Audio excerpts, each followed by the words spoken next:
savez, on m'a beaucoup Quand vous dites moqué. voilà, ça veut dire quoi? Parce que je précise pour ceux qui nous écoutent à la radio Oui. que vous avez fait un voilà en levant les épaules, Parce que ce n'est pas étonnant. comme si c'était bon, bah voilà quoi. Bah c'est oui. une évidence. Bah, c'est une évidence, C'est ça c'est- ce que vous dites? Oui, oui, absolument, je le pense, et je vais vous dire pourquoi. Si vous voulez, on m'a beaucoup moqué pendant la présidentielle, et même à ce micro, je me souviens de vos réactions choquées quand j'ai parlé de djihad du quotidien. Vous vous souvenez? Qu'est-ce que je voulais dire par là? Je voulais dire par là que un fait divers, c'est un fait divers. 1000 faits divers, ce ne sont plus des faits divers. Il faut les analyser de façon globale. Et moi, mon analyse, on peut en avoir d'autres, mais mon analyse, c'est que tout ça est un continuum de violence, comme disent les féministes, avec les vols, les viols, les pillages. Moi, j'appelle ça un pillage, j'appelle pas ça un viol. Avec évidemment les meurtres, avec tout le trafic de drogue. Tout ça étant fait par, pour la plupart du temps, la même population. Je pense qu'il faut analyser tout cela à l'aune de ce qu'ils sont. C'est-à-dire que c'est, pour moi, une revanche historique, un djihad du quotidien, une guerre que ces gens-là nous mènent, que ces gens-là mènent à notre civilisation, à la France, par haine des infidèles, comme ils disent, et ça nous ramène à mon livre, et aussi par revanche de la colonisation. Ils sont persuadés, on leur a appris à l'école en Algérie, que la France coloniale avait pillé l'Algérie. Donc dans la tête de beaucoup de jeunes d'origine algérienne, la délinquance n'est pas de la délinquance, c'est une revanche et c'est une récupération, si j'ose dire. Mais Éric Zemmour, vous ne savez rien des mandataires, des commanditaires. Oui. On ne sait pas si ces deux hommes qui ont été arrêtés, qui certes partaient vers l'Algérie et le Mali, n'ont pas travaillé pour le compte d'un collectionneur passionné d'histoire de France. C'est-à-dire, on ne sait pas à ce stade. Nous verrons bien. Vous n'avez pas beaucoup de doutes? Il partait en Algérie. Je n'ai pas beaucoup de doutes parce que je pense que mon analyse se confirme régulièrement. Vous avez vu encore ce week-end le procès de la jeune Algérienne qui a massacré cette pauvre Lola. Tout ça est pour vous, tout ça est lié. Vous créez un lien, oui, un fil. Je vous dis, je reprendrai volontiers l'expression des féministes qui parlent de continuum de violence, vous savez. Eh ben, moi, je dis la même chose. C'est un continuum de violence. Et alors, il y a des vols, il y a des viols, il y a des crimes, il y a des pillages. C'est ce que fait une armée d'occupation. Qu'est-ce qu'elle fait, une armée d'occupation? Elle vole, donc on est elle viole. Occupé. La France est occupée. Oui, je pense qu'il y a aujourd'hui une mentalité de milice d'occupation, des gens qui pillent, qui volent, qui violent. C'est exactement ce que fait une armée. Voilà, quand elle occupe un pays. Il y a plusieurs choses dans ce que vous venez de dire, Éric Zemmour, et j'ai noté les mots de civilisation, djihad.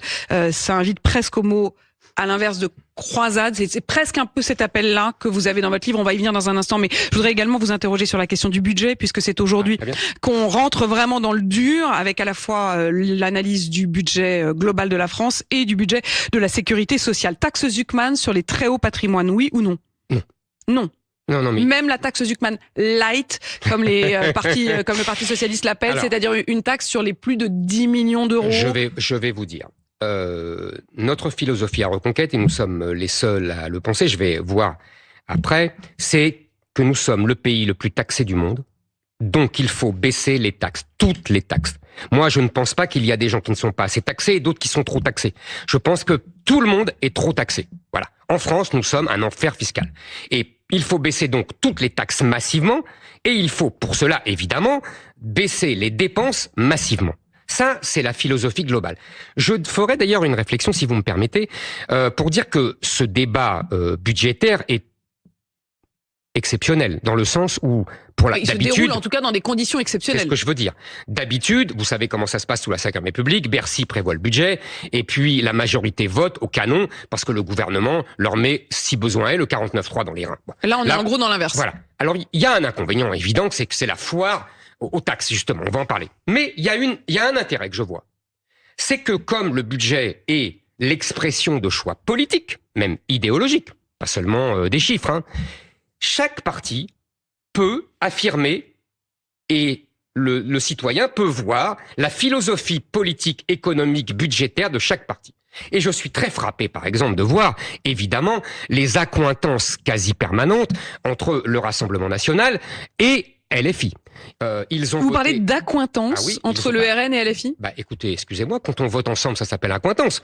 Je ne dis pas qu'ils sont alliés. Je dis qu'ils votent de la même façon. À quoi faites-vous référence? Il y a eu la question peut-être de l'amendement sur l'impôt universel. Exactement. Qu'est-ce que c'est l'impôt universel? C'est pour pouvoir attraper, entre guillemets, les Français qui sont, selon le discours du RN et de LFI, dans des paradis fiscaux. Mais c'est pas vrai. Ils sont pas dans des paradis fiscaux. Ils sont au Portugal ou en Italie. C'est pas des paradis fiscaux. C'est la France qui est un enfer fiscal. Mais là-dessus, je suis très étonnée. Vous êtes contre l'impôt universel? Ah oui. Dans le contexte actuel, je vous répète. Mais vous admirez souvent le patriotisme à l'américaine. Évidemment, vous me voyez venir, mais c'est vrai que c'est le pays référence sur cette question d'un impôt universel. C'est-à-dire que vous viviez où que ce soit dans le monde, si vous êtes américain, si vous avez la nationalité américaine, vous êtes lié par l'impôt à ce pays-là. N'est-ce pas le plus grand lien, l'un des plus grands liens aussi entre un citoyen et son pays que de payer où qu'on soit? Pourquoi vous êtes contre? Laissez-moi répondre. Vous savez à combien sont les prélèvements obligatoires aux États-Unis?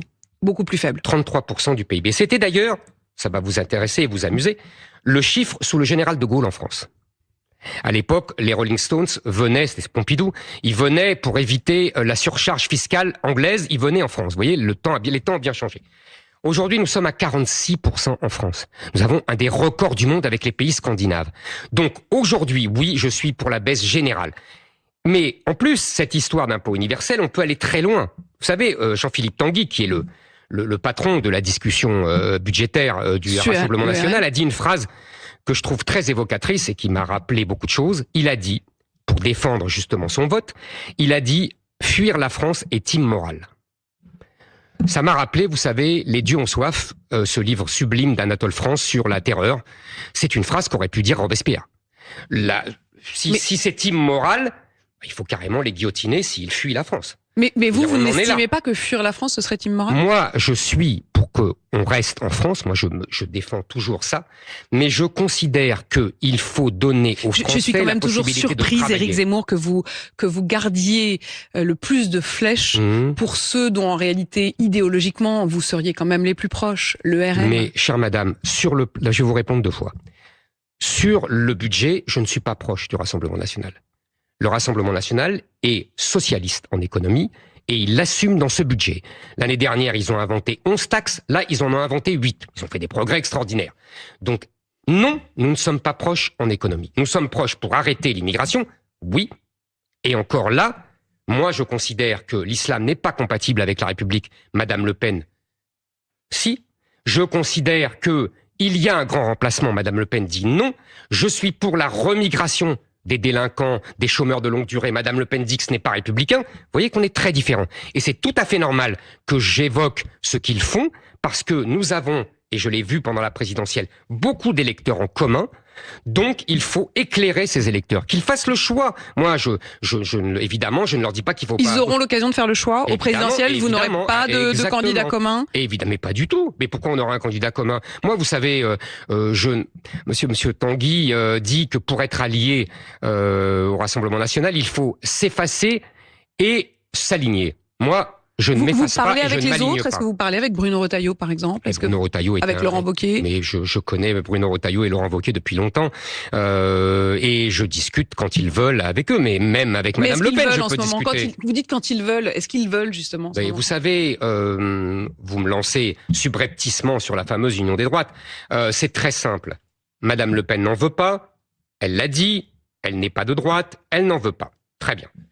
Monsieur Retailleau n'en veut pas non plus, il l'a dit. Il ne veut pas d'alliance avec Reconquête ni avec le Rassemblement national. Donc les choses sont claires. Si les électeurs de droite, globalement, où qu'ils votent, veulent une union des droites, il faut qu'ils votent pour Reconquête, car nous sommes les seuls à pouvoir la faire si nous sommes en position de la faire, c'est-à-dire si nous sommes en tête, évidemment. Vous parliez à la question, à l'instant de la question de l'immigration. Vous avez peut-être entendu les propos de Laurent Nunez, le ministre de l'Intérieur. Il dit il faut qu'on reprenne le dialogue avec les Algériens. Là-dessus, il est plutôt à l'inverse de la position de son prédécesseur Bruno Retailleau sur les questions de sécurité et d'échange d'informations. On parle d'antiterrorisme, on parle de narcotrafic. Je veillerai à ce qu'à un moment on reprenne langue à un niveau technique, à un niveau sécuritaire, ça me paraît important. Et alors qu'il est interrogé sur les accords de 1968, il dit à date il y a cet accord et il fonctionne, même s'il n'est pas complètement parfait. Est-ce que c'est de la réelle politique? Écoutez, je pense que au moins avec Monsieur Retailleau, on avait des mots qui était adapté à la situation. On n'avait pas d'action, puisque les visas donnés aux étudiants algériens ont augmenté. Il y a toujours 500 000 immigrés par an. Enfin, c'est une catastrophe dans les réalités. Mais dans les mots, au moins, je vais vous dire ce qui se passe aujourd'hui. Le gouvernement algérien nous mène une guerre par l'immigration. Je vais vous dire ce qu'ils font, les dirigeants algériens. Ils affrètent des bus pour mettre des jeunes gens dans les bus et pour les mettre sur des embarcations pour qu'ils aillent sur des bateaux, aller sur les côtes d'Espagne et que d'Espagne, ils aillent en France. Moi, j'appelle ça une invasion et en plus organisée par l'État algérien. C'est ça qui se passe aujourd'hui. Alors quand on me dit qu'il faut renouer le dialogue, moi je rigole. On renoue pas le dialogue avec des gens qui organisent l'invasion de notre pays, on les combat. J'ai lu votre livre, Éric Zemmour, La messe n'est pas dite, et j'ai eu presque le sentiment qu'au fond, vous admiriez l'islam. C'est-à-dire que vous admirez chez les musulmans en France une forme de sursaut qu'ils ont eu, d'identité, d'acceptation, voire même ils portent haut et fort leur religion.